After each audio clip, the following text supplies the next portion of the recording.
a Europa, Asia, África, América, Oceanía, a los 5 continentes que se conectan desde ahí. Esto es River Arena, esto es el avivamiento de la calle Broadway. Arriba ese aplauso, tiene que escucharse hasta allá, hasta Chile, hasta Argentina, Alaska, Canadá, hasta Europa, España. Bendito eres. ¿Cómo están? ¿De verdad bien? Recién hablamos, porque esta conexión es después que pasa la alabanza, después que pasa la adoración, después de la sorpresa que tenemos acá. Y siempre dice, transmitan todo, pero hay cosas que son para la casa, hay cosas que se disfrutan aquí, que tienen que ver con la experiencia, así que tienes que hacer planes para venir a conocernos algún día. Mientras tanto, recibimos el mensaje de Dios. ¿Estamos listos para lo que Dios nos va a hablar? Díganme. Amén. Muy bien. Yo creo que te he contado una infinidad de veces que tuve la providencia de Dios, de servir a Dios, de servirlo, desde que tenía unos 19 años, mal, con muchos errores, por supuesto, porque cuando uno es bastante mocoso e inmaduro, mete la pata. Pero comencé a predicar por providencia divina a esa edad, como digo siempre, con muchos errores teológicos, todavía los tengo, pero ahí los tenía más de una vez, insisto, puse a Moisés dentro del arca, le prendí una zarza a Noé, un burro lo tragó a Jonás. Se me mezclaron los animales, los profetas, pero empecé. Y nunca más me detuve hasta la fecha. Y yo realmente me sentía un consentido de Dios en aquel entonces. Sentía que el favor de Dios estaba sobre mi vida, que estaba sobre todo lo que yo tocaba. Tenía la sensación de que nada ni nadie podía detenerme. Me sentía de un modo invencible, me sentía talentoso, diáfano, multifacético. Me sentía que podía hacer cualquier cosa y que Dios siempre me iba a bendecir. Para cuando tenía unos 23 años, me había acostumbrado mucho a escuchar a la gente decirme cuánto Dios me usaba, y empecé a prestarle atención a esos elogios y a esos halagos. Vengo de una estima muy dañada, de un hogar que no apuntaló para sanar mi sentimiento, mi estima, y entonces los primeros halagos que llegan con el ministerio, reconozco que me hacían bien. Peor aún, comencé a esperarlos, comencé a ansiarlos. Entonces la gente se me acercaba y me decía, ¡ay, qué talentoso! ¡Ay! Pero puede hacer de todo, qué ecléctico, qué multifacético. ¡Ay, tan carismático! Decían las señoras de 60 años. ¡Qué carismático! ¡Ay, podría ser mi nieto! Y yo, con toda mi sabiduría de mis 22 años, de mis 23 años, empecé a creerles. Y empecé a pensar, por fin soy alguien.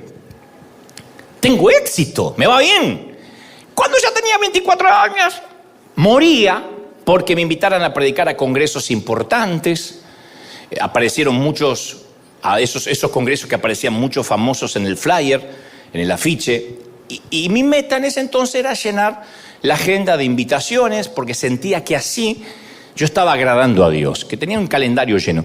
Quería fabricar oportunidades, y todo aquello que fabricamos con esfuerzo humano sabemos que no lleva la garantía de Dios. Yo conté esto en alguna ocasión. Pero Dios usó todo eso para trabajar en mí, para crucificar mis motivaciones equívocas, mi inseguridad.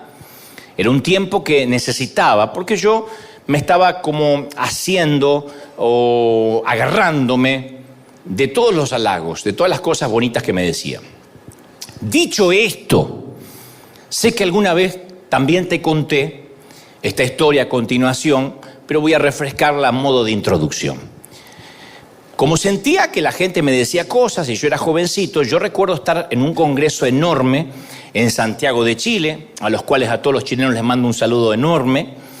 Cuando te invitan a un congreso de esos enormes con muchos oradores, tus motivaciones son puestas a prueba, porque en el juego de las comparaciones, mientras mejor le vaya al orador anterior, peor se ve uno. Y mientras peor le vaya a ellos, mejor se ve uno, en desmérito del resto. Ustedes dicen, ¿pero eso ocurre entre cristianos? No, pero ahí sí ocurrió. Porque un orador va detrás del otro. Y te guste o no, el público, cuando tenemos una jornada con varios oradores durante la mañana y luego por la tarde, el público suele comparar, solemos comparar y decir cosas como: me gustó el predicador anterior, estaba muy ungido, muy lleno de Dios, a ver, ¿qué tal el que sigue? Entonces el que sigue tiene la presión de que el anterior hizo levitar a las suegras, sanó enfermos, y uno dice: ¿qué hago? Las vuelvo a bajar a la suegra de vuelta, ¿qué hago? Y cada predicador que tomaba el micrófono de algún modo superaba las expectativas del orador anterior. En aquel entonces yo era bastante inmaduro, demasiado inseguro, no quería que a los demás les fuera demasiado bien, que Dios los bendijera, pero no para decir: qué bruto, cómo los bendice, que los bendijera nomás, porque me dejaba mal parado. No quería estar a la sombra de nadie, y menos sumado al aditamento, que era el más joven de todos los predicadores. Y además yo me estaba, insisto, alimentando con los elogios de la gente. Entonces llegó mi turno. En ese entonces se llamaba el Teatro... No, tenía otro nombre, o quizás se llamaba el Teatro Monumental de Chile. Sabrán los queridos chilenos de dónde hablo, ¿no? Hice lo mío, sentí que la gente quedó feliz, prediqué, transmití lo que en ese momento creía que Dios había puesto en mi corazón, pero luego de mi conferencia pasó el siguiente predicador y literalmente me destrozó en público durante la siguiente hora. Él dijo cosas como: no entiendo que en estos congresos serios, y miró a los anfitriones y le dijo: invitan a estos argentinitos sin experiencia. Hasta lo de sin experiencia me lo aguanté, lo de argentinitos me dolió. Tenía que haber dicho argentinazos. Luego agregó: estos muchachos, literalmente, no estoy exagerando ni un ápice, estos muchachos como el que acabamos de escuchar se creen los grandes ungidos, pero déjenme decirles que en unos pocos años van a ser como la nada, porque son una moda, porque estos muchachitos son fuegos de artificio que llenan estadio a base de emociones baratas, etcétera, etcétera. Eso fue lo más suave que dijo esa mañana en Chile, literalmente. Yo nunca había visto tanto antagonismo en alguien. Nunca había visto tanta tirria, en alguien que no me conocía, tanto enojo. No quiero decir odio, pero tanto enojo al menos, ¿no? Fue tan duro, tan explícito, que el anfitrión, el querido Fernando Chaparro, que a lo mejor si está mirando o su familia debe recordar el incidente, aunque pasaron muchos años, Fernando Chaparro estaba al lado mío, me puso la mano sobre mi rodilla y me dice, con su tono chileno: no te preocupes antes que esto va a forjar tu carácter. Te preocupes antes que esto va a forjar tu carácter. En esos momentos uno no quiere esos consejos, pero te lo agradezco porque era lo que Dios estaba haciendo. Pero en ese momento decías: ¿cómo? ¿Cómo? Si es una vergüenza, es una humillación pública. Pero él me dijo: Dios va a forjar tu carácter mediante esto. Y luego, con el transcurrir de los años, para no dejar la historia inconclusa, ese mismo predicador que masculló todo tipo de epítetos y adjetivos contra mí en público, terminó invitándome a su país, a su propia iglesia. Y por supuesto que fui. El argentinito fue. Y el argentinito y el caballero fuimos a cenar juntos. Bueno, a este caballero no lo voy a mencionar por razones obvias, pero sí fuimos a cenar, ¿no? Pero aquel día me hizo acordar aquella historia donde una vez un estudiante del seminario subió a predicar con mucha confianza, muy petulante, y bajó humillado porque le fue mal. Y ahí estaba el príncipe de los predicadores, Spurgeon, que le dijo: si hubieses subido como bajaste, habrías bajado como subiste. No lo diré otra vez porque el que lo entendió, lo entendió. Entonces, mientras no estemos crucificados a las opiniones de los demás, mientras no estemos crucificados a la opinión que el resto tiene de nosotros, no vamos a poder cumplir con nuestro destino. Y ese día, hace muchos años, y agradezco que fue en ese momento, y no ya cuando fui más maduro o más grande, yo aprendí que no era tan talentoso como me decían las hermanas. Que sin la bendición de Dios no podía hacer cualquier cosa. Y aquellas palabras amargas ese día de aquel predicador traspasaron mi corazón. Y regresé a Argentina, desdeñado, abochornado, devastado, muy avergonzado. Y aún así fue una suerte de serendipia. Serendipia es cuando uno encuentra algo que no estaba buscando mientras buscaba otra cosa. Yo estaba buscándole al halago de la gente y encontré otra cosa. Por eso digo, fue una serendipia. Fue encontrarse con algo distinto a lo que yo estaba buscando. Y tenía que pasar esa prueba antes de avanzar a la siguiente fase en el camino hacia mi destino. Y me da mucho gusto que Dios no nos reprueba para siempre. A veces imagino, ¿qué tal si ese día Dios hubiese dicho reprobado? Este tipo no sirve. Porque en cuanto lo humillaron en público, se desbastó. Y ya no quería seguir predicando. Yo tendría 0 y tendría un reprobado, una F en todas las páginas de mi vida. Pero cada vez que nosotros fallamos, Dios no nos reprueba, sino pone rehacer, rehacer. Yo tenía una maestra que decía rehacer, de vuelta, rehaga, vaya de vuelta, y nos ponía en rojo rehaga. El Señor nos permite volver a tomar la prueba hasta que la pasamos. En la vida con el Señor es así. ¿Por qué? Bueno, porque solamente cuando pasamos bien la prueba es que podemos entrar al destino con Él, el que Él preparó, los sueños que Él planificó para nosotros. Entonces, rehacer. Él tiene una paciencia. Dios usó a aquel predicador para enseñarme que Él no podía confiar en mí, que no me iba a dar Dios más responsabilidad si mi vida estaba fundada en la opinión de la gente, para bien o para mal. No me puede elevar un elogio y destruir una crítica porque Dios no me puede dar entonces mayor responsabilidad. Si Dios algún día iba a confiarme más, debía forjar un carácter fuerte, por lo menos en lo que respecta a la mirada ajena. Y Él conoce los sueños, conoce las visiones que nos da y sabe el carácter que se necesita para cumplir la obra que nos da. Él te da un sueño y sabe que para eso se necesita un carácter para poder atravesarlo. Entonces puede que tengamos grandes sueños en nuestros corazones, insisto, que Dios mismo colocó allí, pero sin el carácter forjado, sin el carácter labrado por el Espíritu Santo, no vamos a llegar muy lejos. Y yo no era el primer joven que se encontraba aparentemente desviado de un sueño de Dios y con un carácter endeble. No, yo voy a las Escrituras y hace miles de años un joven llamado José también recibe un sueño, una epifanía. Tiene un encuentro con Dios que le cambia la vida. Y la historia está registrada en Génesis 37, que describe cómo José recibe ese sueño, el sueño de Dios, y cómo lo manejó a continuación. Y es fascinante. Yo sé que la historia, algunos la han escuchado desde niños, otros se desayunan con la historia por primera vez, pero es fascinante por lo menos algunos detalles. José, dice el Génesis, cuando tenía 17 años, más inmaduro de como Dios me encontró a mí, 17 años apacentaba el rebaño con sus hermanos.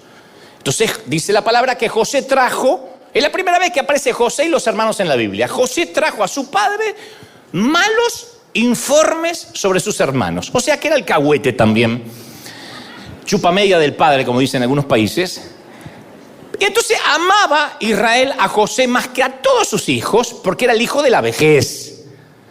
Y como era el hijo de la vejez, lo amaba y le hizo una túnica Hugo Boss de muchos colores.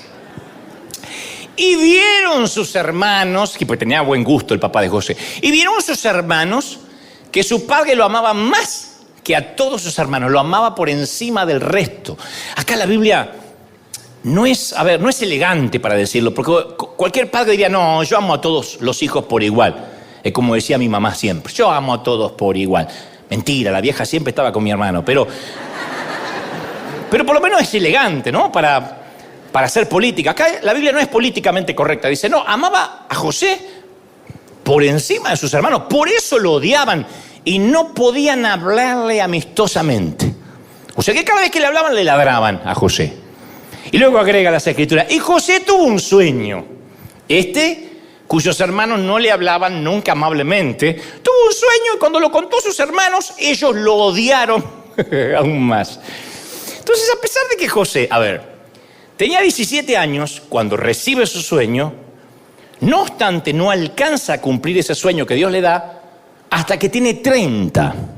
Desde los 17 hasta los 30 pasaron 13 largos años en que José recién empezaría a dar los primeros pasos del sueño que Dios le dio hacia su destino. Dios tenía que tratar con el corazón de este muchacho antes de que cumpliera el sueño que Dios le había dado. Y la Biblia dice que José apacentaba el rebaño con sus hermanos y, como te dije, trajo un mal reporte de sus hermanos al padre. Y yo pensaba, porque se nos escapa ese episodio, ¿por qué trajo un mal reporte de sus hermanos? ¿Por qué él es el encargado de pasar un reporte para empezar? Yo no digo que los hermanos de José no eran exactamente perfectos, yo no digo que no se merecían el mal reporte, pero esto revela parte del carácter de José, que de alguna manera él se sentía calificado para hacer este tipo de juicio de valores respecto de sus hermanos. Cuando uno juzga el comportamiento del resto ajeno, eso revela cierto problemita en el corazón. Cuando uno continuamente está mirando cómo se comporta el otro y lleva y trae, es porque hay algo en el corazón. Y Dios tenía en mente, se me ocurre a mí, un gran destino para José. Y Dios sabía que esa actitud tenía que irse si José iba a tener éxito. Porque la Biblia, yo digo siempre, tiene cierta economía espiritual. No hay nada acá que Dios lo pone por las dudas o para rellenar o para agregar un par de páginas. Todo tiene cierta economía, se llama economía creativa.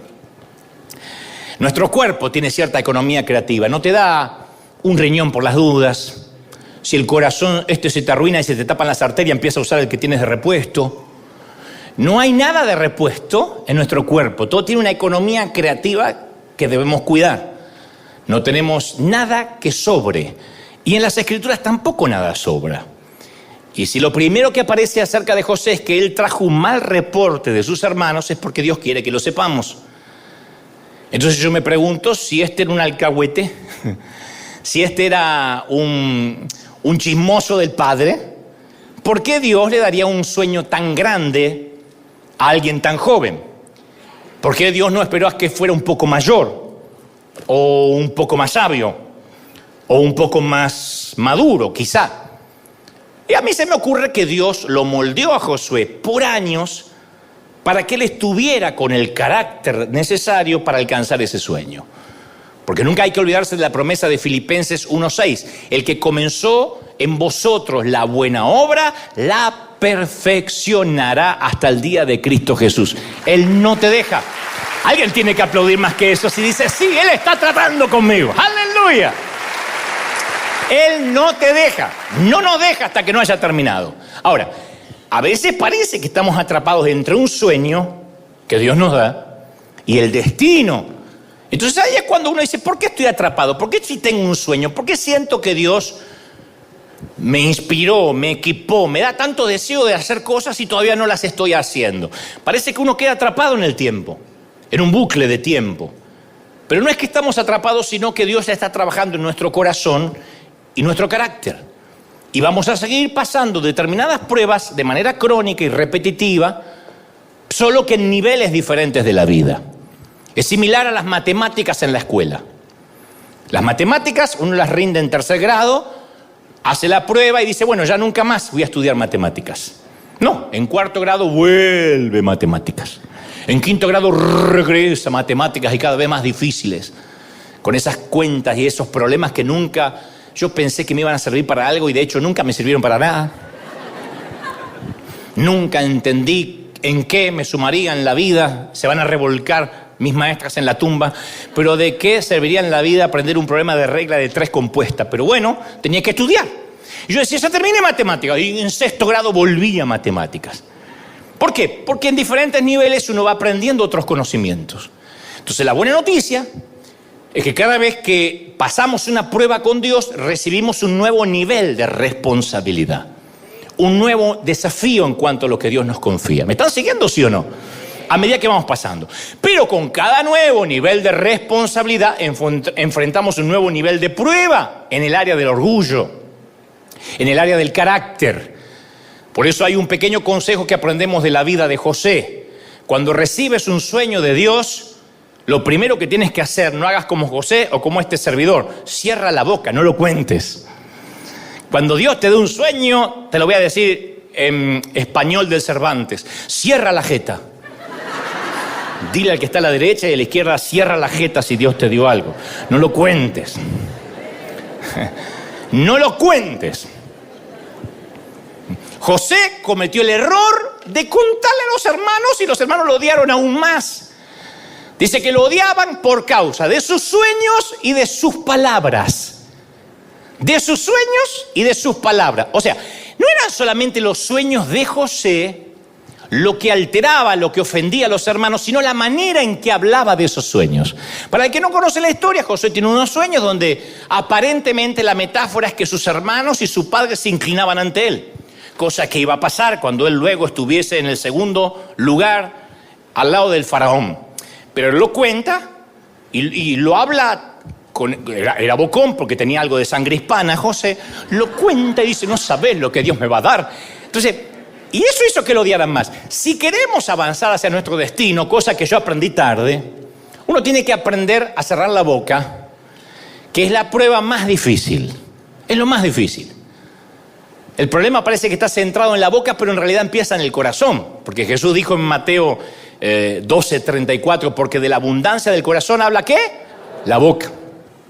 Y en Mateo 15:18 dice, pero lo que sale de la boca proviene del corazón. Y eso es lo que contamina al hombre.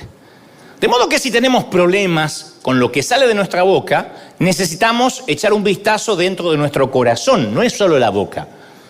Porque si el orgullo está en nuestro corazón, tarde o temprano va a encontrar la manera de salir por la boca y se va a notar, porque somos seres comunicacionales. Entonces, una razón por la cual tenemos esa tendencia al orgullo es que a veces intentamos tratar con el fruto en lugar de llegar a la raíz.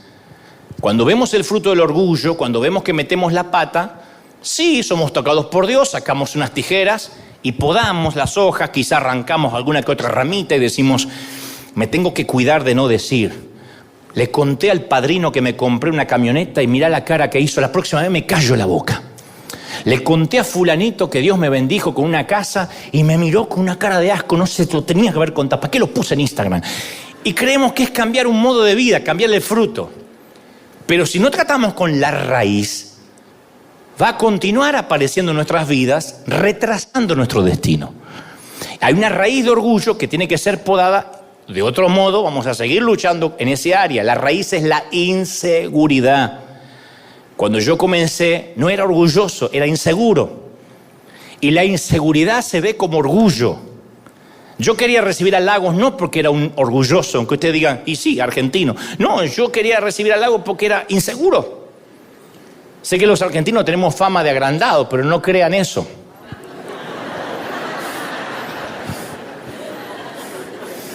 Había una tumba en Argentina que decía, aquí yace un argentino y un hombre humilde.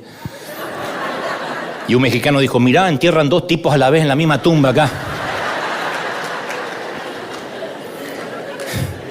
Pues yo no era orgulloso, inseguro. Muéstrame a una persona que se ve orgullosa y yo te voy a mostrar a una persona que en realidad es completamente insegura de lo que tiene, de quién es. La inseguridad es el combustible de la vanidad. Es la inseguridad, esa es la raíz. Eso es lo que hay que ver. Eso es lo que Dios tuvo que sanar conmigo. Porque para escuchar un predicador que hablaba literalmente de mí, no es que a lo mejor por elevación trató de hablar de ti. Él dijo, estos argentinitos, no bien yo abandoné el estrado. Para soportar eso, uno tiene que estar seguro. Eso, un inseguro, como era yo, me liquidó. Porque la inseguridad nos hace sentir que tenemos que hacerle saber a todos quiénes somos y lo que hemos logrado. Que sepan exactamente cuán especiales somos. Y detrás de esa inseguridad está el miedo, el temor a que no nos acepten, a que no nos valoren, a que no nos estimen. Por eso cuando los inseguros tienen que abandonar un ministerio, porque a veces Dios lo pide. A veces Dios nos cambia de dirección, nos cambia la directriz. Los que están inseguros, al recibir un cambio de Dios, sufren una crisis importante. En cambio, el que sabe quién es en Cristo, nada cambia porque su mundo interior sigue estable, sigue estando igual. Pero aquellos cuyo mundo interior está en desorden, como me pasaba a mí cuando era más joven, tienden a vivir una confusión acerca de su identidad. Yo ese día dije, soy soy un fraude, soy un fiasco, no predico nunca más. Literalmente dije, no predico más. No voy a pasar esta vergüenza nunca más en mi vida. Y eso porque a mí me costaba separar lo que yo hacía con quien yo realmente era. Entonces, cuando uno no lo puede separar, no podemos creernos nosotros, bajo ningún punto de vista, que somos tan exitosos y somos tan felices como mostramos en Instagram o en las redes. Nosotros no somos una foto con filtro. Nosotros tenemos arrugas, varices, estrías, celulitis. Que no se vean es otra cosa. Pero no somos lo que mostramos en las redes. Cuando olvidamos quiénes somos, comenzamos a distorsionar nuestra verdadera identidad. Y eso es porque tomamos identidad, asignamos identidad respecto a lo que hacemos. Pero hay un defecto en esa lógica, que nuestros logros no son lo que nos hacen valiosos. Lo que hacemos para Dios no nos hace valiosos. Los sueños, aunque provengan de Dios, no nos dan valía, no nos definen. Lo que nos define es que somos hijos del Rey comprados por la sangre de Jesucristo. Hagamos o no hagamos. ¿Lo crees de verdad, sí o no? Esa es nuestra identidad. Eso es quienes somos. ¿Quién eres? Alguien comprado por la sangre de Cristo. Entonces uno tiene que afianzarse. Parece una obviedad, parece infantilismo, pero lo olvidamos. Es lo que nos llena apenas llegamos al camino de Cristo y después nos deja de llenar. No nos alcanza haber sido salvos. Pero uno tiene que afianzar, fundamentar su identidad en eso. ¿Me están siguiendo, sí o no? No sé si notaste esto, pero nunca el presidente de la Unión Americana, de los Estados Unidos, tiene que decirle a la gente que él es el presidente. Ya sabe la gente. Yo no me imagino al presidente diciendo, ¡hey! Soy el presidente, el comandante en jefe de las Fuerzas Armadas, el líder del mundo libre, el hombre más importante del país más poderoso del mundo. No anda diciendo eso. Jesús tampoco tuvo que decirlo. Nunca dijo, este soy yo necesariamente. Cuando Satanás tienta a Jesús en el desierto, lo primero que hace Satanás es tratar de poner duda respecto a su identidad. Mateo 4:3 dice, si eres el Hijo de Dios, demuestra que eres el Hijo de Dios, demuéstralo. Y tienta a Jesús para que hiciera algún pequeño milagro. Si eres el Hijo de Dios, pasó lo mismo en la sinagoga. Si eres el Mesías, repite lo que oímos que hiciste en las bodas de Caná. Pero Jesús le responde al enemigo, escrito está, escrito está, escrito está. No le dijo, claro que soy el Hijo de Dios. ¿Qué te pasa, flaco? ¿Sabes quién soy yo? Agua, aceite líquido. Te voy a decir un par de cositas de quién soy yo. No le dijo eso. En lugar de eso nos dio un hermoso ejemplo de seguridad. Él se afianzó en la sencilla verdad de las palabras de su Padre. Y todo lo que espera de nosotros cuando somos tentados por la inseguridad es volver a lo que nuestro Padre ha dicho de nosotros y apoyarnos en esa verdad. ¿Qué dice Dios que eres? ¿Quién dice Dios que soy? Jesús no tenía nada que probar acerca de sí mismo. Por eso hay dos armas poderosas, dos armas que yo aprendí con dolor y te las voy a regalar por la misma ofrenda. Las dos armas. Mira, saber quiénes somos y saber quiénes éramos. Eso es el remedio contra la inseguridad. Saber quiénes somos y saber quiénes fuimos. Primero hay que saber quién uno es. Es fácil estar seguro porque nuestro Padre dice que nos ama y me importa un cuerno si los demás lo saben o no. A mí el Señor me ama. ¿Cuánto te ama, princesa, el Señor? ¿Te importa un cuerno que ni tu marido lo sepa? ¿Cuánto te ama el Señor? ¿Cuánto te ama, príncipe, el Señor? Eso te afianza, ¿sí o no? Esa es la muerte del 50% de la inseguridad. El otro 50% es recordar quiénes éramos antes de que Él nos adoptara. Porque no nacimos en el palacio. A ver, nadie nació en Buckingham acá. Vinimos al mundo como mendigos, siempre plebeyos de una aldea perdida. Pero el rey nos vio por la ventana de su castillo, se enamoró de nosotros, se vistió como un indigente, se metió en la aldea para ganar nuestros corazones. Y cuando ganó nuestro corazón, nos llevó adoptados al castillo como hijos de Dios para siempre. Entonces esto me lleva a la conclusión de que sin Él tampoco somos nada. ¿Está claro? Sin Él no somos nada. Jesús lo dejó claro en Juan 15:5. Separados de mí, nada podéis hacer. Nada. Está bien, te diré quién eres, pero recuerda que sin mí tampoco eres. Y eso termina de quitar la inseguridad. Dos verdades que me dan una sensación de seguridad increíble. Yo digo, yo sé quién soy en el Señor, pero cuando me empiezo a sentir el tapón del océano, o la última Coca-Cola del desierto, Dios me dice, recordá, flaco, quién eras. Porque yo soy el que te di la nueva identidad. Entonces es maravilloso, porque a partir de que uno sabe de dónde viene y hacia dónde va y quién es mientras tanto, uno puede llegar a un lugar lleno de extraños y no sentir la necesidad de demostrar quién es.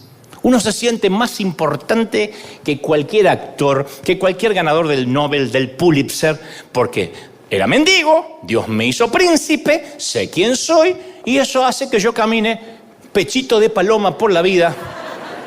Como caminaba Maradona, así, seguro de mí, sabiendo de dónde Dios me sacó. Entonces, no tenemos que buscar el sueño, sino al dador del sueño que nos da la identidad. Y cuando uno tiene identidad se sana, la inseguridad se va. Porque cuando uno se enamora del sueño, te diré lo que pasa. Yo me había enamorado del sueño y cuando uno se enamora del sueño, uno va a pasar una larga temporada, long time. Me siento Maldonado metiendo palabritas en inglés. Salud. Vamos a pasar una larga temporada en el pozo. Oigan, vamos a pasar una larga temporada en el pozo, cuando uno en la cisterna, cuando uno se enamora de los sueños. Porque Génesis 37:17 dice, cuando ellos lo vieron de lejos, los hermanos, el padre manda a José y dice, anda a ver tus hermanos qué están haciendo, tráeme un reporte. Y este dice, sí, y va a traer. Cuando ven de lejos, tramaron contra él para matarlo. Y se dijeron unos a otros, ahí viene el soñador. Así que vamos a matarlo, vamos a arrojarlo a uno de los pozos y diremos, una fiera lo devoró. Después interviene otro hermano llamado Rubén y le dice, no lo matemos. Vamos a hacerle creer a papá que está muerto, pero no le quitemos la vida, lo dieron en el pozo. Y yo siempre he escuchado cómo se ha demonizado a los hermanos de José, porque arrojaron al niño en un pozo. Pero dicen que sinvergüenza, qué canallas. Y no desestimo lo que hicieron. Estoy consciente que le tenían envidia. La envidia es como la mujer que ronca. Más vale despertarla que sentirla.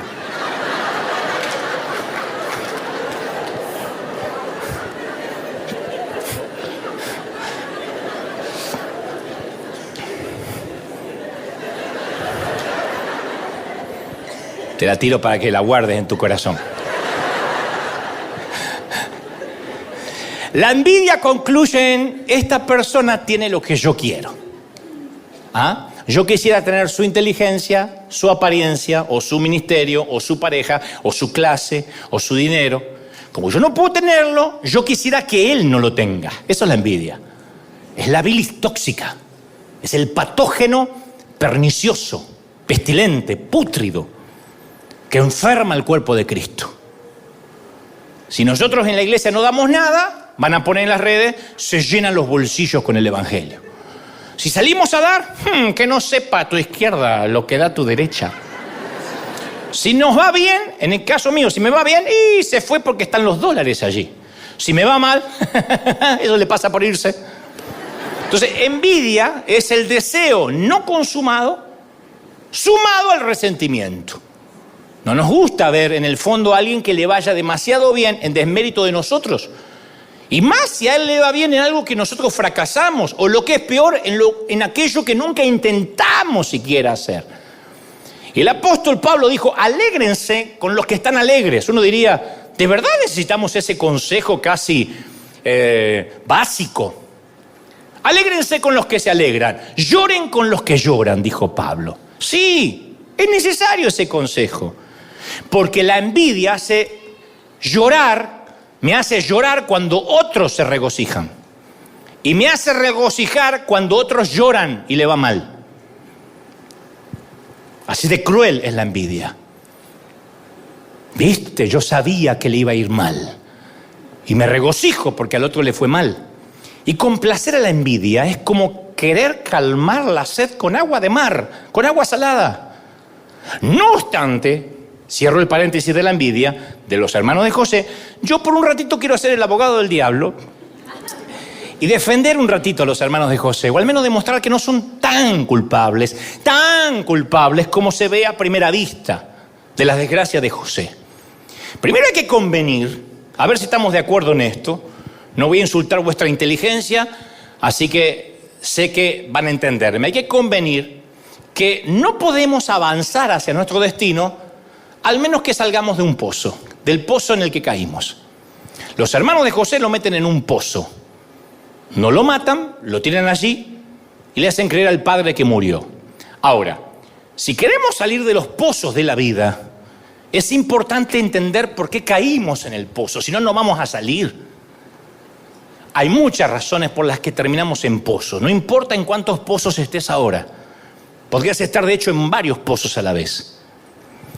Podrías estar en un pozo respecto a tus finanzas. Nunca sales de ahí. Siempre endeudado. Pagando el mínimo de las tarjetas y viendo qué impuesto vas a pagar, cuál no pagas, cuál es el servicio que no te cortan sin pagar.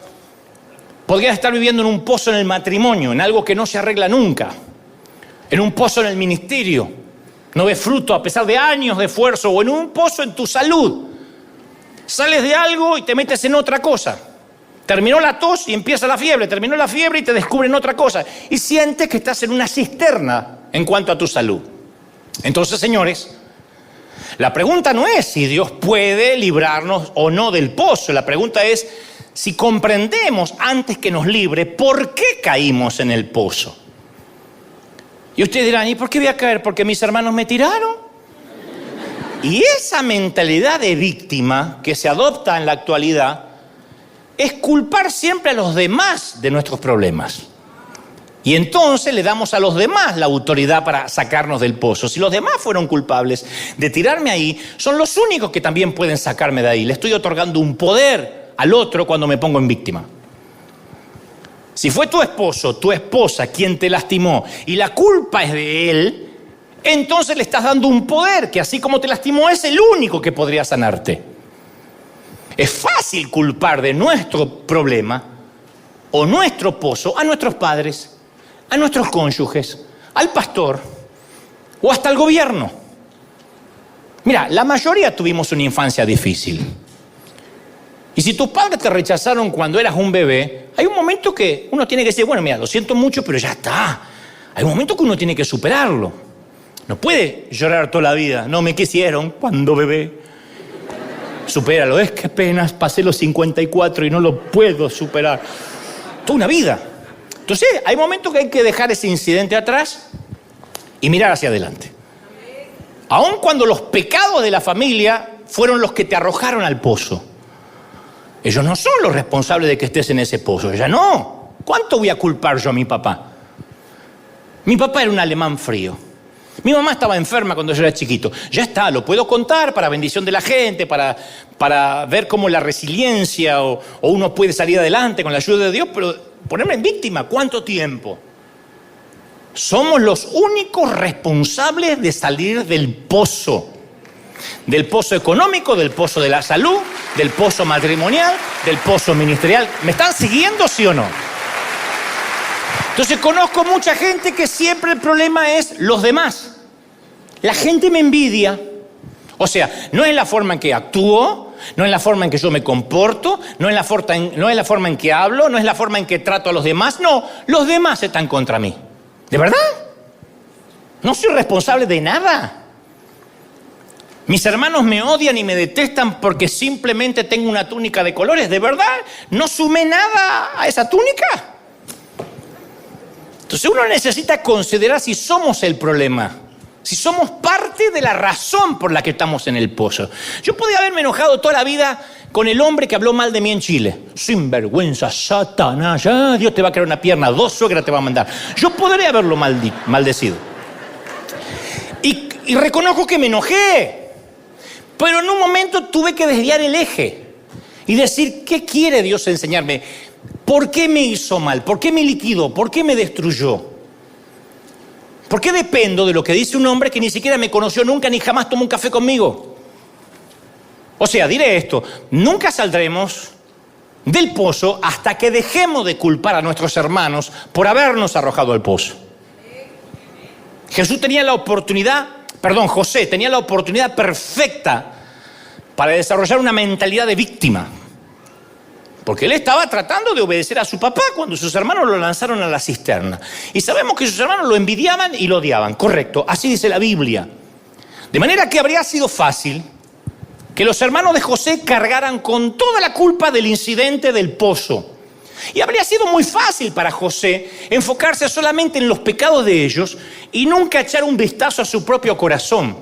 Pero José, vaya caramba, que también contribuyó al problema. No me digas que estás en un pozo financiero porque una vez te estafaron y ahí hizo un efecto dominó. En algo contribuiste al problema, en haber elegido mal al socio, por ejemplo. Ay, no sabe lo que es mi ex. ¿Te pusieron una pistola en la cabeza para que te casaras con tu ex cuando no era tu ex? ¿O te gustó? Porque si no, la culpa es del ex. Hace 50 años que el tipo no está más contigo. Ay, pero él me cambió la vida. Ya está. No es tan poderoso, no es Iron Man. Ya está. Entonces, siempre me pregunté, ¿por qué? Por ejemplo, ¿por qué estaban los hermanos de José trabajando en el campo mientras José se quedaba en casa? Continuamente dice las escrituras, los hermanos de José trabajaban en el campo y él estaba en casa. Ay, porque era un nene, 17 años, pelos en las patas tenía el tipo, 17 años. ¿Qué estaba jugando con los jueguitos? Te voy a contar otro secreto que aprendí de la peor manera. El padre de José le había dado una túnica de muchos colores, porque era el favorito, ¿no? Y nuestro padre, a cada uno, todos, nadie diga que no, también nos dotó con regalos, con ciertos talentos, con ciertos dones. Pero José empezó a hallar su identidad, que lo identificaba como el hijo favorito, en lugar de hallar su identidad en la relación que lo hacía el hijo favorito. Él asignó su identidad a la túnica. Como resultado, terminó perdiendo el regalo. Génesis 37, 17 dice que sucedió que cuando José llegó a sus hermanos, lo despojaron de su túnica de colores que llevaba puesta, lo tomaron y lo echaron en el pozo. Lo primero que hicieron, le despojaron el regalo del padre. Y nosotros también, cuidado, podemos quedar atrapados en los regalos de Dios, atrapados en los regalos del Padre. Podemos empezar a encontrar nuestra identidad o sentido en el valor de ese regalo, en lugar de aquel que nos dio el regalo. Yo encontré, siendo muy jovencito, mi valía en servir a Dios. Pero no me importaba tanto Dios, me importaba más servirlo. El glamour, los elogios, los viajes que venían con eso. Yo me enamoré. ¿El regalo era genuino? Sí, el regalo era de Dios, yo no podía haber hecho nada sin él. Pero me enamoré tanto de la túnica de colores que ya no me importaba quién me la había regalado, era mi túnica. Y cuando uno hace eso, cuando uno se enamora más de servir que de ser, termina arriesgando con perder ese regalo. Ahora te voy a aclarar algo importante. El padre que le dio el regalo no fue el que se lo quitó. No te estoy diciendo que Dios te quitará un don. José perdió su túnica por medio de sus propias acciones. Él lo perdió porque estaba orgulloso de lo que esa túnica representaba. Entonces, cuando Dios nos da regalos, Él tampoco nunca nos lo va a quitar. Nunca. La Biblia dice que los dones y el llamamiento de Dios son irrevocables. La Reina Valera antigua dice que son dones sin arrepentimiento. Romanos 11, 29. Lo que Dios te dio no te lo quitará nunca, nunca. Y si peco, no quitará tu don. Y si meto la pata, no quitará tu talento ni tu don. Es irrevocable. Dios no te da el don y te lo quita, te lo da y te lo quita. No. Sin embargo, nosotros mismos podemos perderlo sin que Él te lo quite. ¿Cuánta gente tiene un don de Dios? Tiene talento, pero no puede usarlo porque su corazón es incorrecto. Hagan memoria. ¿Qué pasa si perdimos el don de Dios que Él nos dio por nuestras propias acciones? No que Él lo quitó, lo perdimos. ¿Lo vamos a recuperar? ¿Qué esperanza hay?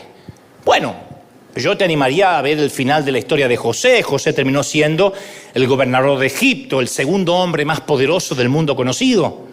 Y llegó a ser el segundo hombre más rico del mundo. Así que probablemente tuvo después cientos de túnicas de colores. Dios lo restituyó Todo lo que perdió Dios se lo restituyó y José recuperó algo mucho más importante que una túnica. José recuperó la relación con su padre. Durante años no tuvo comunicación con su papá, ni siquiera sabía si estaba vivo. Pero después que José aprendió a andar en humildad, Dios restauró su relación con el padre, no con la túnica. Ese es el propósito de la temporada en el pozo. Que volvamos a las bases y a entender por qué queríamos venir a la iglesia años atrás. ¿Se acuerdan cuando no era servir, cuando no era predicar, cuando no era un micrófono, cuando no era una oportunidad? ¿Se acuerdan cuando solo era agradecer lo que Él nos había dado? ¿Se acuerdan ese que las Escrituras llaman primer amor? Una temporada en el pozo nos pone en un lugar que no podemos salir allí por nuestras propias fuerzas, ni hacer nada por nosotros. Ese pozo mundial durante 2020 y 2021 se llamó y se sigue llamando pandemia. Dios metió a las iglesias en una pandemia, en un pozo donde ni los pastores pudimos hacer mucho. Algunos perdieron templos, otros perdieron edificios, campus completos, otros se deprimieron y otros literalmente consideraron el suicidio. Porque toda su identidad estaba en la túnica de colores, no el que se la había regalado. Y la pandemia nos pega un shock. ¿Podrás adorar en tu casa? ¿En el fregadero? Si no puedes ir a la iglesia por 1 año y meses. ¿Te mantendrás fiel? ¿Leerás las Escrituras aun cuando el pastor no te pida que repitas nada? Y muchos no lo lograron. El pozo los metió en un sitio, los colocó en una situación donde no podían salir por sí mismos. Y eso es bueno, porque al no poder salir por uno mismo tiene que pedir ayuda a Dios. Pero algunos no le piden ayuda a Dios y se dejan morir. Creen que al perder la túnica han perdido al Dios que se las dio. ¿Me están siguiendo, sí o no? Entonces quiero que sepas que no importa dónde estés ahora, aun si el pozo lo cavaste tú mismo, Dios es suficientemente grande para sacarte de ahí. No es difícil para Dios sacar a la gente de los pozos. Dios se deleita en sacar a sus hijos de los pozos. A eso se dedica. Pero no nos quitará de ahí, no nos sacará de la cisterna hasta tanto y en cuanto nos demos cuenta que es más importante el que nos dio la túnica que la túnica. Hasta tanto nos demos cuenta que la túnica no es una excusa para menospreciar a los que no la tienen. Saúl fue guerrero de Israel, dice la Biblia, tan alto que los demás apenas le llegaban al hombro. Era un alto el tipo, ¿eh? Y dice que desde más arriba veía a los demás. Y yo una vez te dije, sí, es lindo, mirar desde arriba tiene su encanto, no me digas que no. Cuando viajas en avión y te toca viajar en business, no me digas que no tiene su encanto pasar por todos los que van a ir en el gallinero allá atrás. Y te sientas delante y pides rápido un jugo de naranja en un vaso de vidrio y lo muestras así porque el otro va a tener vaso de plástico. Y tienes un baño para 8 y atrás hay un baño para 300. Toma.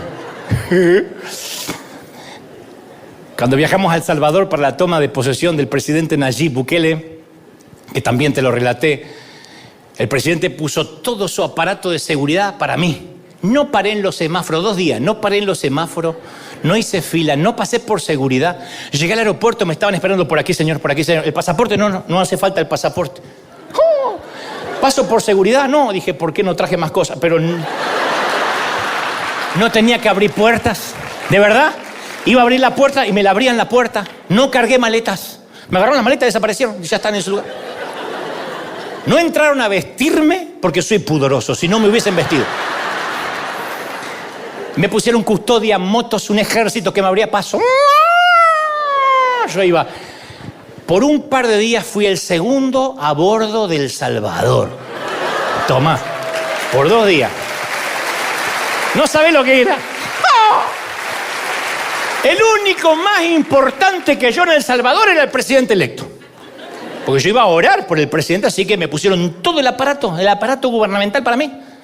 Saludé al presidente saliente, le dije, vamos, así nos vamos apurando, rápido. Lleva muchos años, ¿eh? Vamos que tenemos con Nayib que tomar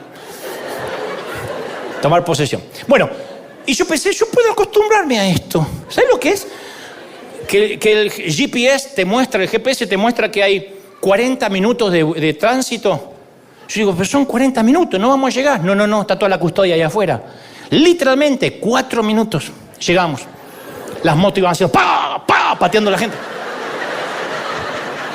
Bueno, yo no me alegraba que las patearan, pero digo... Me sentía como en un boliche, así, tirando... Y después seguí ahí, seguí acá. Ni al carpool pude ir, porque venía solo. La carroza se me transformó en calabaza, en zapallo. Pero durante 2 días fue maravilloso mirar tan alto que los demás apenas me llegaban al hombro. Por eso entiendo por qué a los políticos les cuesta tanto soltar el poder. Y es maravilloso que el Padre nos regale una túnica de colores. Es maravilloso. Pero la arrogancia es un equipaje que no podemos llevar. Y conste, Dios no desaprueba la arrogancia, ¿eh? A Dios no le desagrada la arrogancia. Dios la aborrece. No es que la desaprueba, no te la recomienda, la aborrece. Lo que nos produce una comida llena de larvas es lo que la arrogancia le produce a Dios. La arrogancia y la soberbia aborrezco, Proverbio 8:13. Abominaciones a Jehová todo altivo de corazón, Proverbios 16:5. No os hagáis nada por vanagloria, Filipenses 2:3. Cesen las palabras de los arrogantes de vuestra boca, 1 Samuel 2:3. Dios resiste a los soberbios, 1 Pedro 5:5. Antes de la caída, la altivez, la arrogancia de espíritu, Proverbios 16:18. Jehová asolará la casa de los soberbios, Proverbios 14:25. No hay un solo episodio en que Dios diga, yo la tolero, yo entiendo, es una debilidad. Dios la aborrece. ¿Sabe por qué? Porque no hicimos nada que justifique nuestra arrogancia. Nada que justifique nuestra inmodestia, nuestra petulancia. No hicimos nada. Somos el mosquito que va en la oreja del buey y dice, estamos arando.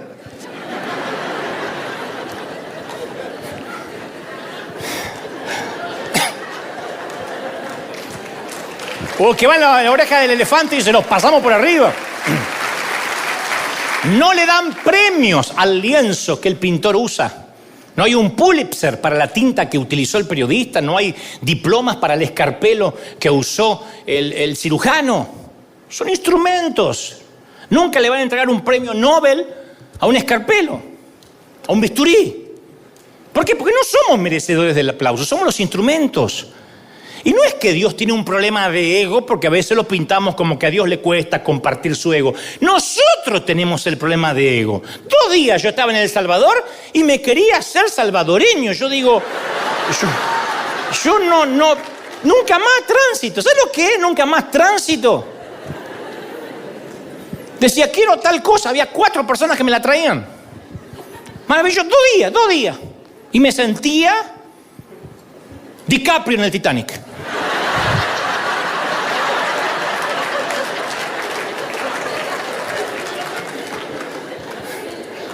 Él sabe que no podemos administrar la túnica de colores.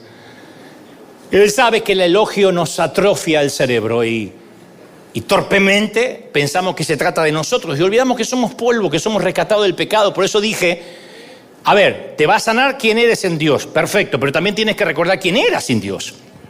Porque cualquiera que se enaltece será humillado y el que se humilla será enaltecido, San Lucas 14:11.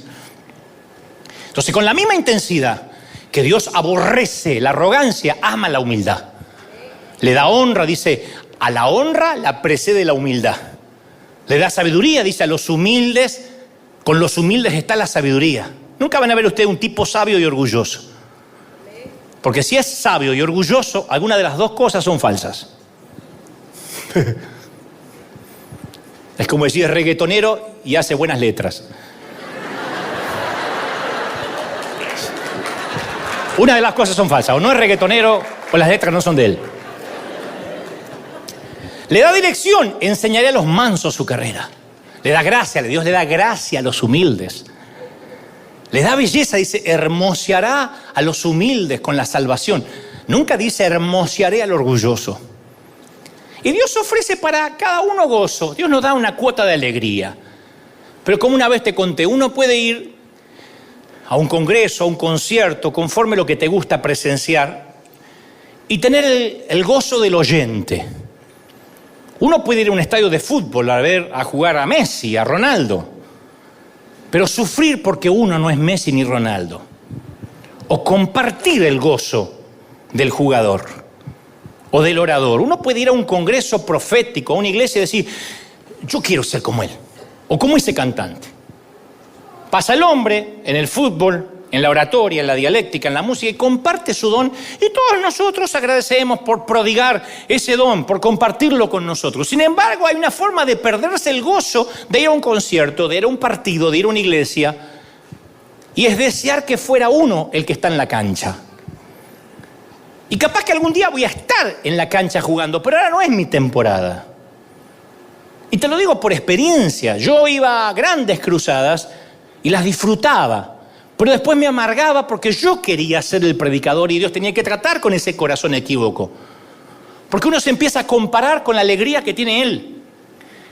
Y luego llega esa sensación de ansiedad, de vacío, que mientras mayor sea el don de esa persona, más pequeño nos sentimos, en vez de disfrutarlo. Y uno se pierde la temporada de oyente, de espectador, por querer estar ahí, y todavía no nos toca estar ahí. Hay momentos en la vida que no nos toca estar ahí. Y nos perdimos el disfrutarlo. Nunca conté en detalle lo que te diré a continuación, pero estuve meditándolo ayer y sé que hace a la historia y quizás nos va a ayudar a comprender más lo que trato de decirte. Hace unos años comisionamos a alguien para que trabajara a mi lado y al principio este caballero no cabía en su agradecimiento. Fue hace muchos años. Lo que él dijo fue, solo espero estar a la altura de tamaña responsabilidad. Estar al lado tuyo, trabajar, no sé si lo lograré, pero haré mi mayor intento. Y con el correr de los meses, ni siquiera los años, yo empecé a notar que él solía maltratar a otros. Y eso no lo aprendía de mí. Tengo muchos errores, pero no soy un maltratador. Ni siquiera alguien que trata a la gente con lo que se llama ahora destrato, que es ignorar. Pero no era lo peor que él maltrataba a gente, sino que yo notaba que lo disfrutaba. Que la cuota pequeña de poder que tenía, que manejaba, lo estaba afectando. Y luego empecé a notar cómo su carácter iba mutando y entonces más tarde empezó a ocultar información, que es la manera que tienen las personas inseguras de manipular al entorno. Si yo me voy, esta computadora no la maneja nadie sabe cómo encenderla. Si yo me voy, nadie tiene la llave de este sitio. Si yo me voy, la caja fuerte la tengo yo. Si yo me voy, dicen que la información es poder. Y entonces empezó a tener secretos, a usar contraseñas que solo él conocía, a pedirle a mi entorno que no me contaran todo lo que estaba sucediendo en el campus. Y un día, él estaba muy malhumorado, maltratando gente delante mío. No eran empleados de él, no eran subalternos que dependían de él. Así que decidí confrontarlo, lo invité a sentarse dentro de mi automóvil porque estábamos lejos de la oficina y le dije, no nos vamos a ir de aquí hasta tanto me digas qué está pasando en tu corazón. Mira, yo he notado que has cambiado notablemente, que no eres el mismo hombre que yo conocí hace unos años atrás. Quiero saber si soy yo el culpable. Y entonces hubo un largo silencio, seguido por un suspiro eterno, y yo creí que confesaría algún pecado oculto. O quizá me diría que necesitaba una mejora en su salario. Pero nada, ni en 1.000.000 de años me preparó para lo que iba a decirme. Nunca olvidé aquel momento porque fue como un low motion, en cámara lenta. Me dijo, ¿quieres que realmente te abra mi corazón? Le dije, nada me gustaría más. Y te doy mi palabra que puedes decirme lo que sea. Y entonces lo escupió. Me dijo, no sabes lo duro que es para mí y para mi esposa trabajar en la iglesia y ver que el que aparece en la página web eres tú. No estaba listo para eso. Y Dios sabe que estaba completamente absorto, pasmado. Nunca nadie me había planteado algo así, de esa índole. Y le dije, pero vos sabés que te estoy pagando para que hagas tu trabajo, ¿no? ¿Estás consciente que además yo aquí soy el pastor? Perdón por ser tu pastor. Y él solo me repitió, mis parientes a veces me preguntan qué hago y no tengo nada para mostrarles. Tú no sabes lo duro que es que mi foto no aparezca en la web. Le digo, sí, aparecen varias fotos. No, en la página principal. Y ese día se rompió algo para siempre entre nosotros, porque ese mismo día supe que no descansaría hasta tener su propia foto, su propia página web, sus propias redes sociales. Me dijo, sueño con mi ministerio, yo tengo mi logo, tengo mi jingle, y solo temo que si abro mi iglesia, tal vez toda tu gente se vaya conmigo y no quiero hacerte eso. Era surrealista. Más un chiste malo que surrealista. Le dije, mi gente no es mi gente. Si Dios quiere que se vayan contigo o con Matusalén, que se vayan. Yo no morí por nadie. Yo no morí en la cruz por nadie, así que no es mi gente. No son mis hijos. Tenía un logo, un jingle y un corazón equivocado. Y la gran tragedia es que algunos prefieren ser la estrella de un equipo perdedor que el mediocampista de un equipo ganador. Cabeza de ratón en vez de cola de león. Increíble. Y se abren paso en su propio reino pigmeo liliputiense. Un sitio donde lo reconozcan, donde le den eso, le digan, ¡wow! ¡Qué túnica de colores que tienes! Lo honren, le agarran el maletín, le cuelguen el saco, le lleven el abrigo. Dios nos libre de ese estrechamiento neurótico de los soberbios. Por cierto, vanidad aparece 75 veces en la Biblia. Su uso mayoritario es Eclesiastés 28 veces, Salmos 10 veces, Isaías y Jeremías lo empatan 8 veces más. Y en los Salmos vanidad se usa como adjetivo de pasajera, mortal, perecedera, débil. Por eso me viene a la mente la escena de la película de Al Pacino que interpreta a John Milton, o el mismísimo Lucifer, que luego de cuando parece que su víctima logra escapar de sus tentaciones, Al Pacino, interpretando genialmente a Lucifer, mira a cámara, sonríe y dice, vanidad, definitivamente mi pecado favorito. Y creo que ese es el pecado favorito de Satanás. Y que sí o sí, a través de una túnica de colores, de un halago, de una honra, logra penetrar. Por eso yo quiero que hoy demos gracias por las temporadas no de túnicas, las temporadas de pozos.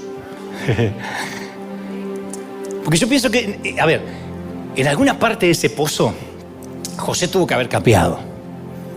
En algún lugar de ese pozo, José debió haber clamado a Dios con verdadera humildad, porque después de haber experimentado el pozo, José era un hombre cambiado. Algo le sucedió a José en ese pozo. En algún lugar de ese pozo, José debe haberse hecho responsable de sus propias faltas. En alguna parte de ese pozo, José debe haber tratado de salir y cuando vio que no podía, clamó con humildad. En algún lugar del pozo, José debe haber dicho, necesito que me perdones. Soy un petulante. Obra en mi corazón. No quiero más ser un tipo inseguro, porque ahora no tenía más túnica de colores. Y ahí empezó a cambiar la situación de José. Y ahí las cosas se empezaron a alinear en dirección al destino que Dios había preparado para él. Mucho antes de que José fuera lanzado en el pozo, Dios tenía un plan para sacarlo de ahí y llevarlo a su destino. Lo que los hermanos hicieron para hacerle daño, Dios los usó para bien. Lo reconocerá José más adelante. Pero cuando nosotros nos humillamos a nosotros mismos y clamamos a Dios de corazón, Él nos libra del pozo en el que estemos. ¿No será que no sales del pozo financiero porque todavía sigues culpando a alguien por ese pozo? Yo no puedo culpar a mis hermanos ni a mis padres, ya no. Son experiencias, las agradezco, pero hay momentos que un hombre y una mujer tienen que hacerse responsable de la vida que tiene. ¿Sabes? Pasaron muchos años desde aquel incidente de Santiago de Chile. Y en ese entonces no existían las redes sociales. Hoy entiendo que Dios me estaba dando una probadita de lo que iba a venir. Aquel incidente me arrojó a una cisterna húmeda. Por mucho tiempo me dejó sin aliento en el pozo durante una larga temporada. Y luego que dejé de culpar al predicador, que me humilló en público, comencé a indagar acerca de mi inseguridad. No crean que con ese incidente la inseguridad mía se fue. La rendí en primer grado, la rendí en segundo grado, luego en tercer grado, en cuarto grado y luego en la universidad y sigo rindiéndola. Cada vez lo hago más rápido. Pero Dios necesitaba sanar la inseguridad. Y la primera vez fue cuando me di cuenta que mi inseguridad me había llevado hasta ahí. Y descubrí que Dios no me iba a dar ni delegar mayor responsabilidad en tanto fuera adicto a la aprobación o a los elogios. Me enseñó que si vivía de los halagos, alguna crítica me iba a matar, porque le daría igual de importancia a cualquiera de las dos. Y con el correr de los años el Señor me regaló cuero de rinoceronte, piel de paquidermo. Después de aquella temporada el Señor me sacó del pozo y como a José me llevó al palacio. Y desde ese entonces tengo muchos errores, muchos, pero en cuestión de inseguridad reconozco que he volado por fuera del radar de la mirada ajena. Me importa un cuerno, de verdad. No es que ando groseramente por ahí, pero me importa un cuerno. Fíjate lo que piensa fulano de tal. No le agradaste a menganito, no podría hacer nada. Y durante estos años he transitado solo pensando en el auditorio de una sola persona, de Dios, viéndome. Porque si le temo a Dios, no le temo más a nada, ni le temo a nadie. Y eso de algún modo me ha hecho indestructible. Desde luego, insisto, tengo muchos defectos, desde luego. Dios está lejos de terminar conmigo, como contigo. Pero te doy mi palabra que ya no le otorgo al enemigo el gusto de hacer uso de su pecado favorito. El Señor me ha hecho libre y te quiere hacer libre en esta mañana. Dale un aplauso al Señor de señores, dale un aplauso al Rey de Reyes. Celebra al Rey que está en casa, bendito eres. Vamos, ponte de pie y dale un aplauso grandioso que se escuche en el resto del continente, en América, Asia, África, Europa, Oceanía. Que lo escuche España, que lo escuche la República Argentina, que lo escuche México, que lo escuche El Salvador, Colombia, Honduras, Dominicana, Perú, Paraguay, Uruguay. Ese aplauso tiene que escucharse en todo el continente. ¡Bendito sea Dios! Di conmigo, junto con miles del otro lado, di conmigo: Señor Jesús, fuerte, te recibo en mi corazón, perdona mis pecados, entra en mi vida, sana mi inseguridad. Ahora, anota mi nombre en el libro de la vida. Vamos, levanta las manos, quiero orar por ti. Termina enero, ¿y qué tal si Dios te regala ahora el saber la razón por la que has estado en ese pozo, y al ver la razón también te regala el salir y continuar hacia tu destino? No va a ser fácil lo que te queda, José. Aún te espera la acusación de la esposa de Potifar y la cárcel, pero tu destino está marcado por Dios. Terminarás en el palacio administrando los graneros de Egipto. Y Dios necesita pasarte por este proceso. Lo primero es salir del pozo. Y debes entender por qué caíste ahí. Dile: Señor, dame entendimiento, perdóname. Toma este tiempo para pedir perdón. Señor, perdóname. La inseguridad no es algo que se va de la noche a la mañana. Ahí está, latente, pendiente, pero es algo con lo que tendrás que luchar siempre. Y te vas a tener que luchar el resto de tu vida. Y le dices: Señor, perdóname por haber metido en esta deuda, por haber comprado lo que no debí, por haber empezado una relación equívoca. Perdóname por haber errado el camino, por haber equivocado el rumbo, por haberme corrido del eje. Dile: Señor, perdóname, yo quiero orar por ti ahora. Se termina el mes de enero y quiero que el Señor te regale un febrero con la seguridad que vas a empezar de nuevo, vas a salir de ese pozo. Te saco de ahí, dice el Señor, pero no te saco hasta que no digas: ayúdame. No fueron tus hermanos, no fue el error de otros, no fue el matrimonio fallido, ni el ministerio, ni aquel pastor el que te tiró en el pozo. Fueron tus acciones. Y tú estás acá hoy sin túnica, diciendo: no tengo nada que te agrade. Y Dios dice: tú me agradas, no la túnica, tú me agradas. Yo puedo chasquear los dedos y darte millones de túnicas. Eres tú el que me agradas. Vamos, enamórate del Dios de las túnicas. Enamórate no del sueño, sino del Dios de los sueños. Oro por los miles que están del otro lado mirándome, que están enamorados de sueños, de estadios, de escribir libros, de llegar a los medios de comunicación. Y el Señor me dice: tienes que arreglar tu corazón, porque mientras que estés más enamorado del éxito que de las almas, yo no te abriré las puertas. No es un logo, no es un jingle, no es una propia iglesia, no es aparecer, es saber que eres sano, que eres bendito en tu identidad conmigo, en que yo te saqué, en que yo te quité de la aldea y te di identidad. determina. Y ahora esa identidad te santifica, esa identidad te solidifica, esa identidad te sana la estima. Recibe, recibe, recibe. Levanta las manos y bebe. Últimos minutos, pero no me quiero ir sin que esta presencia del Señor lo llene todo. Momento a momento, minuto a minuto, que sientas que Dios está hablando y algo está ocurriendo en la atmósfera. Y que cosas que ojo no vio, ni oído yo, ni han subido a tu corazón, Él tiene preparado. Pero tu sueño, óyeme, se ha detenido a causa de que la temporada del pozo se hizo más larga de lo que Dios tenía planificado. Es mayor el tiempo que estás en esa cisterna de la que Dios quería. Pero tú no has salido porque has culpado a quienes te arrojaron ahí. Ahora libérate de ellos. Dile: Señor, yo estoy aquí por mi propia cuenta. Yo estoy aquí por mis errores. Y cuando digas eso, yo te aseguro que seguirá el proceso hacia el palacio. El Señor te sacará de ahí. Pozos ministeriales, pozos de depresión, pozos de tristeza, pozos de soledad, pozos de autoconmiseración. Dios te quitará de ahí, dice el Señor. Te sacaré de ahí, te llevaré a lugares, a sitios que jamás pensaste que ibas a llegar. Mira, el Señor me dice que le diga a determinada gente que está aquí que Él no quitó la vista del palacio para ti. Él tiene un palacio para ti. Metafóricamente hablando, Él te pondrá, te sentará con reyes, te sentará con príncipes. Hay cubiertos, hay una vajilla preparada para ti. En la mesa de Egipto hay un sitio donde Dios te pondrá. Pero en el proceso, Dios sanará tu estima. En el proceso, Dios sanará tu corazón. Y entonces allí escucharás críticas y halagos. Y tú no oirás ninguno de ambos, ninguno, ni los que dicen Hosana, ni los que gritarán crucifícale.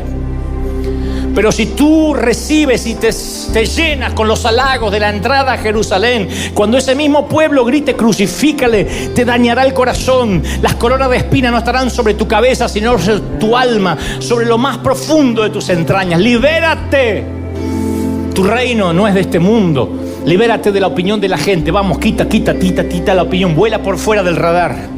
Vuela por fuera del radar, donde la gente no pueda ubicarte, donde no sepa qué haces, donde no sepa qué piensas, donde no sepa nada de ti ni tus proyectos. Cierra la boca con tus sueños. Hay gente que ha recibido sueños y el Señor me muestra claramente, porque lo he vivido, que esos sueños se han estancado a causa que has contado esos sueños a gente poco espiritual.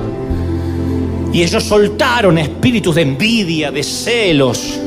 Ellos empezaron a poner trabas y eso te desanimó, te desalmó, porque tú empezaste a creer lo que esas voces decían, y es que contaste el sueño a quien no debías. Dios dice: cierra la boca.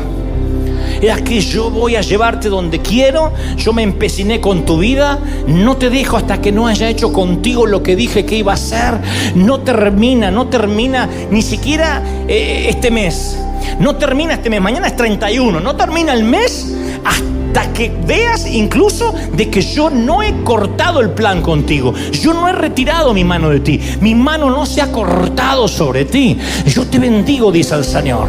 Yo estoy contigo, dice el Señor. Yo voy a levantarte y llevarte del pozo hasta el palacio. Te voy a bendecir, te voy a restaurar, te voy a sanar la estima. River será una iglesia de sana estima, de corazones sanos, de gente con emociones saludables. Yo te bendigo, River, recíbelo en el cuerpo, en el alma, en la mente y en el espíritu. Amén, amén y amén. Gloria a Jesús. Dale un aplauso al Señor si lo crees. Y al resto del mundo, firme como talón de oso. Nos vemos. ¿Cómo te ama el Señor? Nos vemos el domingo que viene. Chao.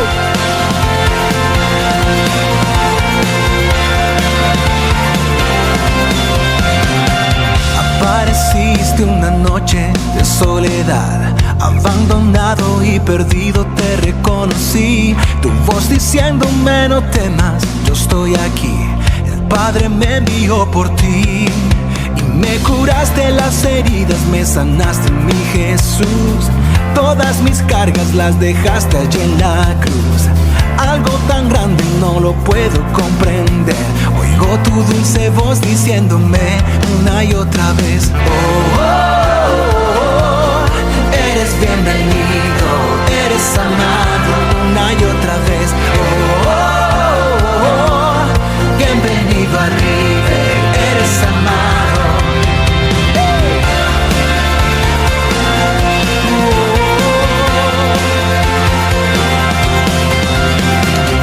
Apareciste en una noche de soledad, abandonado y perdido te reconocí. Tu voz diciéndome no temas, yo estoy aquí. El Padre me envió por ti y me curaste las heridas, me sanaste, mi Jesús. Todas mis cargas las dejaste allí en la cruz. Algo tan grande no lo puedo comprender.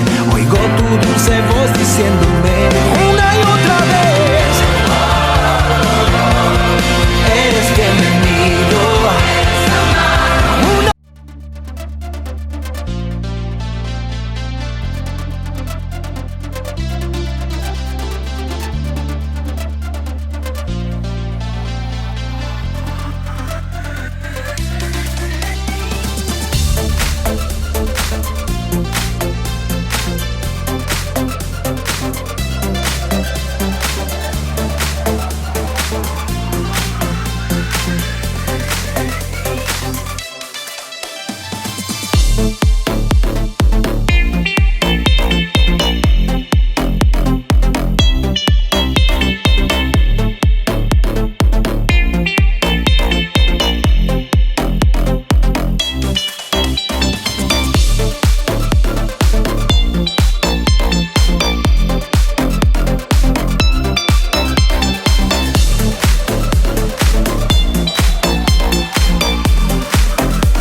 Vamos a adorar, todo el cielo espera para celebrar. Vamos a adorar, todo el cielo espera para celebrar.